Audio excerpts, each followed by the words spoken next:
राष्ट्रवादी काँग्रेस, शरद पवार गट, शिवसेना ठाकरे गट आणि राष्ट्रीय काँग्रेस पक्षाच्या महाविकास आघाडीतर्फे शनिवारी सकाळी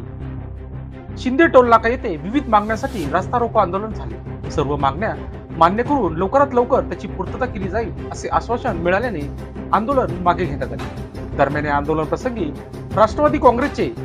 कोंडाजी आव्हाड,